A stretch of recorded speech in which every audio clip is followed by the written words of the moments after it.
오늘 우리에게 주시는 하나님의 귀한 말씀은 마태복음 14장 13절에서 21절까지의 말씀입니다. 마태복음 14장 13절에서 21절까지의 말씀, 우리 한 절씩 돌아가면서 교독하도록 하겠습니다. 예수께서 들으시고 배를 타고 떠나사 따로 빈들에 가시니 우리가 듣고 여러 고을로부터 걸어서 따라간지라. 예수께서 나오사 큰 무리를 보시고 불쌍히 여기사 그 중에 있는 병자를 고치시니라. 저녁이 되매 제자들이 나와 이르되 이곳은 빈들이요 때도 이미 저물었으니 무리를 보내어 마을에 들어가 먹을 것을 사 먹게 하소서. 예수께서 이르시되 갈 것 없다. 너희가 먹을 것을 주라. 제자들이 이르되 여기 우리에게 있는 것은 떡 5개와 물고기 2마리뿐이니이다. 이르시되 그것을 내게 가져오라 하시고 무리를 명하여 잔디 위에 앉히시고 떡 5개와 물고기 2마리를 가지사 하늘을 우러러 축사하시고 떡을 떼어 제자들에게 주시매 제자들이 무리에게 주니 다 배불리고 남은 조각을 그 바구니에 차게 했으며 우리 다 같이 읽습니다. 먹은 사람은 여자와 어린이 외에 6,000명이나 되었더라. 아멘. 아멘. 아멘. 오늘 우리가 읽은 말씀은 너무도 유명한 오병이어의 기적 이야기입니다. 이 이야기가 벌어지는 장소가 어디인가? 우리 한번 13절 말씀 한번 보겠습니다. 예수께서 들으시고 배를 타고 떠나사 따로 빈들에 가시니 무리가 듣고 여러 고을로부터 걸어서 따라간지라. 이 오병이어의 배경이 되는 장소가 빈들입니다. 빈들은 한마디로 얘기하면 광야입니다. 광야. 우리가 이번 사순절 기간에 광야의 길이라는 주제로 아침 말씀을 묵상하고 있는데 예전과는 달리 주제를 광야의 길이라고 정하고 보니까 성경에 기록된 많은 내용들이 배경으로 이루어지는 장소가 놀랍게도 광야가 참 많다는 것을 알게 됩니다. 예전에는 이 배경에 대해서 생각을 별로 많이 못했는데 이렇게 광야의 길 그리고 말씀을 나누면서 그 배경이 되는 장소가 어딘가 보면 참 광야가 많다라고 하는 것을 구약도 그렇고 신약도 그렇고 광야가 많다라고 하는 것을 우리가 새롭게 발견하게 되죠. 광야는 살아가는 사람도 별로 없고 거의 없습니다. 그리고 아무것도 구할 것이 없는 메마르고 적막하고 외로운 곳입니다. 오히려 아무것도 일어나지 않을 것이다 라고 생각하는 그곳에서 하나님의 놀라운 일들이 일어나는 것을 우리는 자주 목도하게 됩니다. 사람들은 광야에서는 하나님의 역사가 일어나기 힘들다라고 생각을 합니다. 거기 사람이 있겠어요? 무슨 어떤 그 기적이나 이적을 일으킬 만한 어떤 도구가 있는 것도 아니고 거기에는 사람들의 관심권 바뀌죠. 그래서 하나님께서는 우리는 그렇게 생각하지만 하나님께서는 광야라고 해서 예외가 아니라는 거죠. 하나님의 역사에는 진공 상태가 없습니다. 하나님은 언제 어디서든지 역사하시는 분입니다. 예수님께서는 자신의 사촌이었던 세례 요한이 헤롯 안티파스에게 죽음을 당했다는 말을 들으시고 한적한 곳으로 물러나셨습니다. 빈들 광야로 가셔서 깊은 기도와 묵상의 시간을 보내시면서 여러 가지 생각에 잠기기도 하시고 하나님과 대화하시기도 하시고 또 당신의 미니스트리에 대해서도 생각을 하시면서 시간을 보내셨을 것입니다. 그때 수많은 사람들이 여러 지역에서 예수님이 계신 광야로 몰려들었습니다. 예수님은 조용히 자신만의 시간을 보내고 싶으셨지만 사람들은 예수님을 홀로 두지 않았죠. 사람들은 예수님께 와서 위로와 용기를 받고 싶었습니다. 예수님께서는 여기저기에서 몰려든 그들을 보시고 치긴히 여기셨습니다. 그리고 그들에게 하나님의 말씀을 증거하셨고 또 많은 병자들을 고쳐 주셨습니다. 그러는 동안에 시간이 빨리 지나갔고 해도 떨어지게 되었습니다. 사람들이 한 곳에 정신을 집중하게 되면 시간도 함께 멈추는 것을 우리는 자주 경험하죠. 그렇죠? 어떤 일에 몰두하다 보면 시간이 한참 지난 걸 몰라요. 그래서 나중에 어이구 시간이 이렇게 지났어? 아니면 어휴 밥 먹을 시간 다 됐네? 그렇게 얘기할 때가 있죠. 배고픈 것도 모르고 말씀에 집중해 있던 사람들이 점점 어두워지고 해가 떨어지게쯤 되자 비로소 배고프고 피곤한 것을 느끼게 되었습니다. 그때 제자들이 예수님께 와서 이렇게 말을 했습니다. 15절 말씀. 저녁이 되매 제자들이 나와 이르되 이곳은 빈들이요 때도 이미 저물었으니 무리를 보내어 마을에 들어가 먹을 것을 사 먹게 하소서. 굉장히 합리적인 생각입니다. 더 늦기 전에 사람들을 해산시키셔서 마을로 들어가 개인적으로 식사를 할 수 있도록 그렇게 해달라고 하는 귀뜸을 이 제자들이 예수님께 한 것입니다. 자, 그러자 예수님께서는 뜻밖의 말씀을 하셨습니다. 16절 말씀입니다. 예수께서 이르시되 갈 것 없다. 너희가 먹을 것을 주라. 광야를 빠져나갈 필요가 없다는 거죠. 그렇게 허겁지겁 갈 필요 없다. 그리고 제자들에게 너희들이 먹을 것을 주라. 그리고 명령을 하신 것입니다. 그러니까 제자들은 혹 때려다가 혹 붙인 격이 되고 말았습니다. 사람들에게 비난받는 일을 피하고자 예수님께 드린 말씀인데 오히려 제자들이 그 중심에 서고 말았습니다. 잘못하면 비난을 다 뒤집어 쓰게 된 거예요. 그래서 그래서 제자들은 예수님께 이렇게 말을 했습니다. 17절.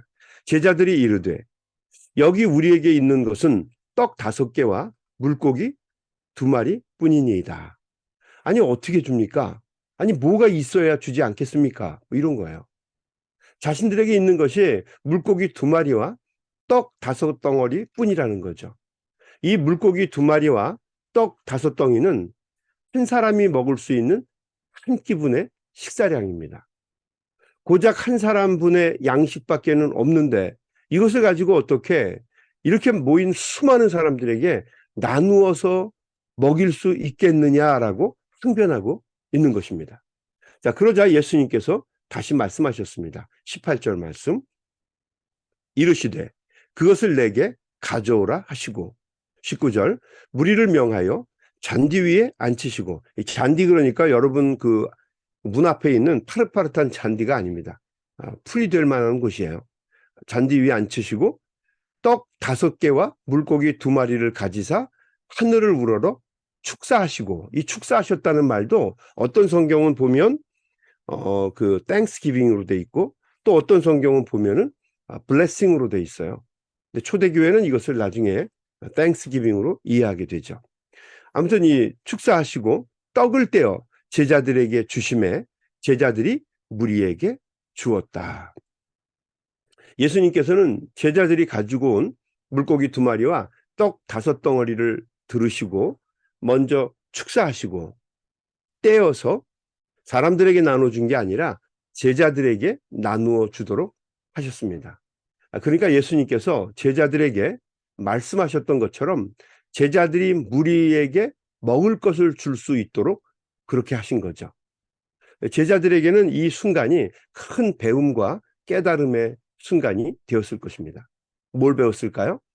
아무리 막막하고 나눌 것이 없는 광야라고 할지라도 나누려고 하는 마음만 먹으면 언제든지 나눌 수 있다는 것을 알게 된 거죠. 왜냐하면 전능하신 하나님이 함께 계시기 때문이에요. 현실로 보면 나눌 수가 없어요. 자기 것도 해결하기가 어렵습니다. 그런데 전능하신 하나님이 함께 계시다는 거죠. 하나님이 함께 계시면 어떠한 고난과 역경 속에서도 불가능한 것을 이룰 수 있다라고 하는 것을 우리는 믿고 있기 때문이죠. 우리는 늘 하나님이 전능하시다는 말을 입에 달고 살아갑니다. 그러나 하나님의 전능하심을 우리의 삶 속에서는 부인하며 살아갈 때가 참 많이 있습니다. 입술로는 전능하심을 고백하는데 삶으로는 하나님의 전능하심을 인정하지 않는 거예요. 여러분, 이것을 practical atheism이라고 얘기해요. 그러니까 실용적인 무신론자라고 얘기를 하는 거죠. 입술이나 말로는 사람들 보는 데서는 우리가 하나님의 전능하심을 이야기하고 인정하지만 개인이 혼자 있거나 어떤 일이 닥치게 되었을 때는 어떻게 해요? 그 하나님의 전능하심을 실용적으로는 부인한다는 거죠.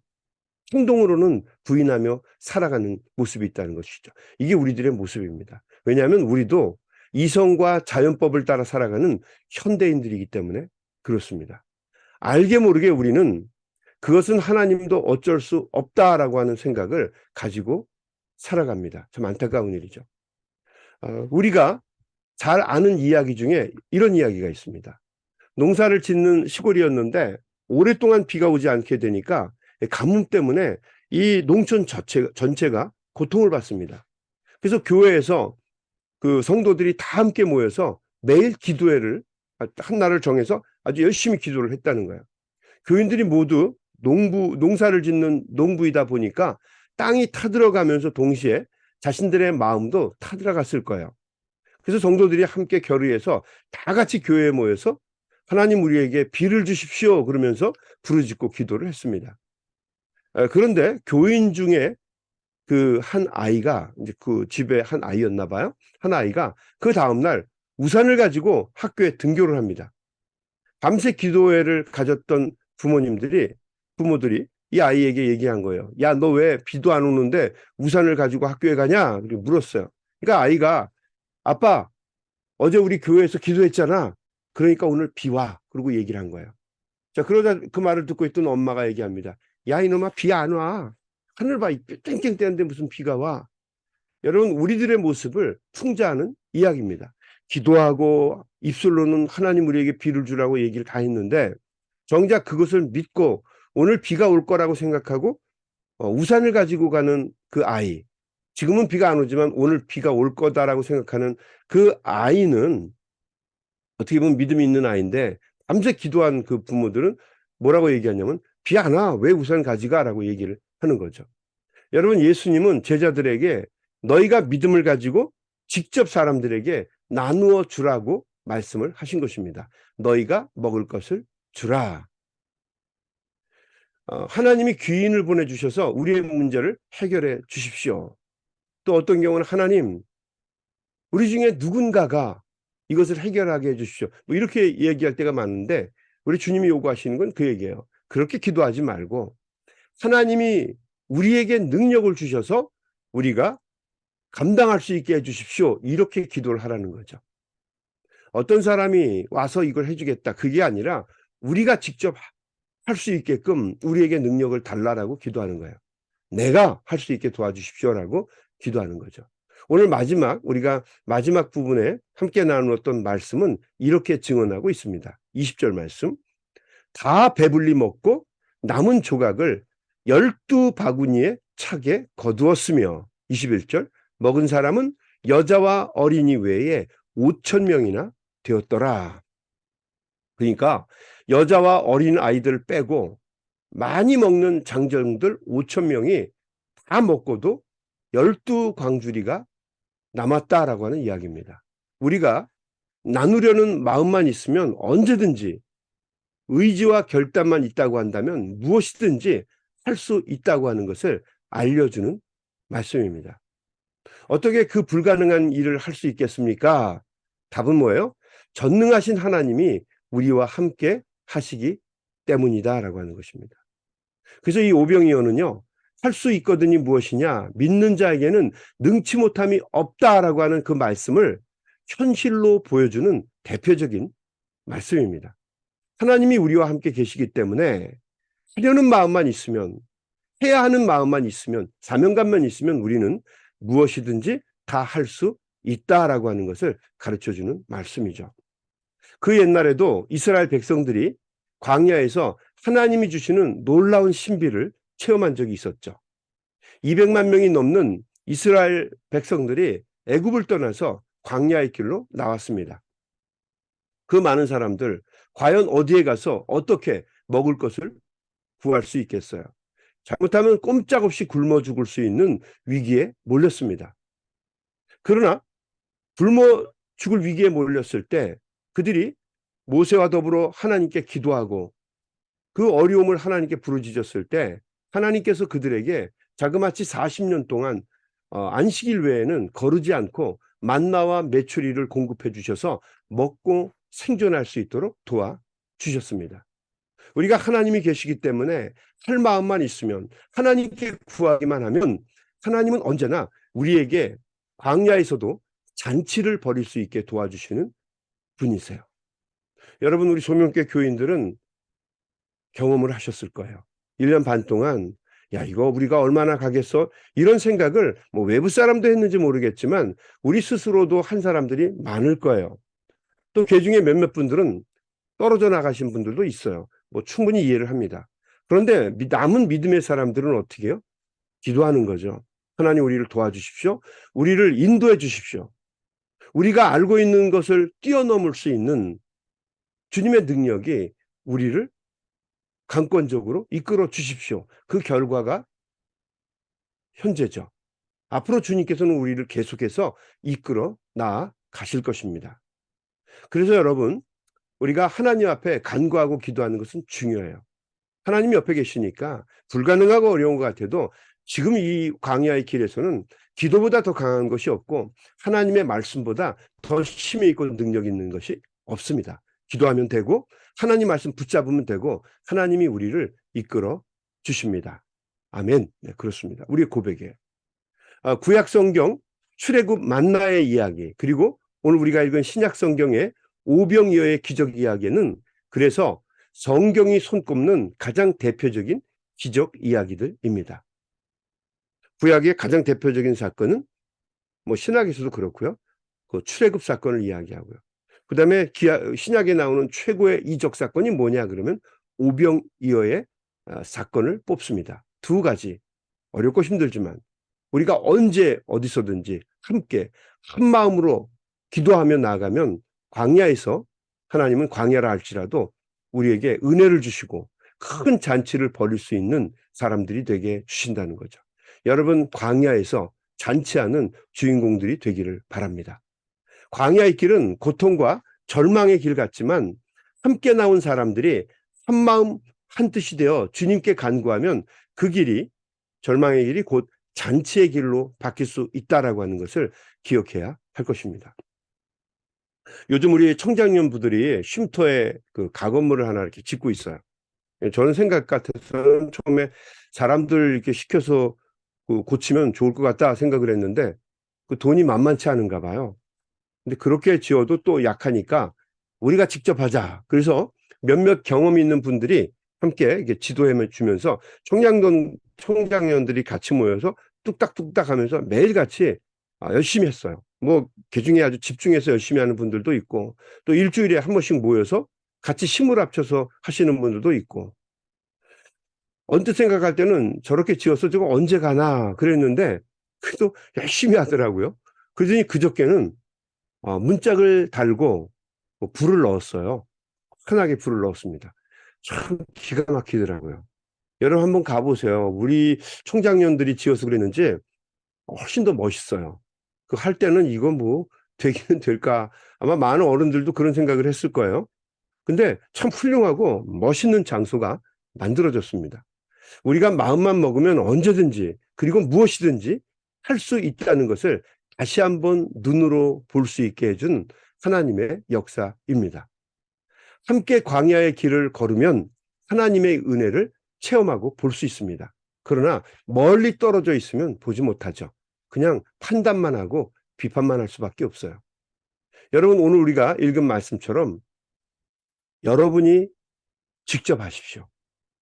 여러분이 하나님 역사의 주인공들이 되십시오.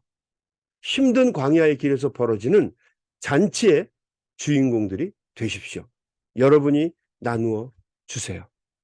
기도로 나누어 주시고 하나님의 말씀 붙잡고 나누어 주시고 고난당하고 어려움 당하는 사람들 간절한 마음으로 기도하면서 여러분이 예수님처럼 하나님의 놀라운 역사를 이루어 나가시는 주인공들이 되시기를 바랍니다. 오늘도 간절한 마음으로 하나님 앞에 기도하면서 믿음으로 말씀으로 나아갈 때에 오늘도 되어지는 모든 삶 속에서 하나님께 영광 돌리는 큰 일들이 끊임없이 일어날 수 있게 되기를 주님의 이름으로 간절히 축원합니다. 아멘. 우리 한번 같이 기도하겠습니다.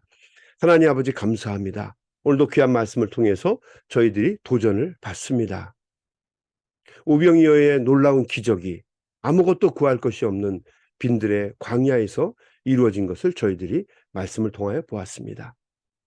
하나님의 능력이 함께 하시고 하나님이 우리와 함께 하시면 광야든 사막이든 어떠한 조건 속에 있든지 전혀 문제가 되지 않음을 저희들이 다시 한번 확신하고 고백합니다. 오늘도 이 아침에 하나님 앞에 간절한 마음으로 예배하며 기도하는 용사들을 통해서 하나님이 원하시고 꿈꾸시고 소망하는 놀라운 일들을 저희가 이루어갈 수 있도록 도와주시옵소서. 우리에게 지혜와 명철을 주시고 주님의 능력을 주셔서 어렵고 힘든 이 세대에 하나님의 말씀과 뜻대로 살아 하나님을 영화롭게 하며 많은 사람들에게 하나님의 살아계심을 드러낼 수 있는 우리 소명의 가족들이 될 수 있도록 도와주시옵소서. 오늘도 이 아침에 간절한 마음으로 주님 앞에 메어 달리며 기도할 때에 주님 귀한 종들의 기도와 간구를 들어주시고 한 소리도 땅에 떨어지지 아니하고 하나님의 전에 이루어지는 놀라운 역사가 있도록 이 아침에 저희들의 입술을 주장하시고 우리의 마음을 인도하여 주시옵소서. 예수님의 이름으로 간절히 기도 올리옵나이다. 아멘. 우리 다 같이 한 마음으로 소리내서 통성으로 기도하면서 세상으로 나아가겠습니다. 소리내서 기도합니다.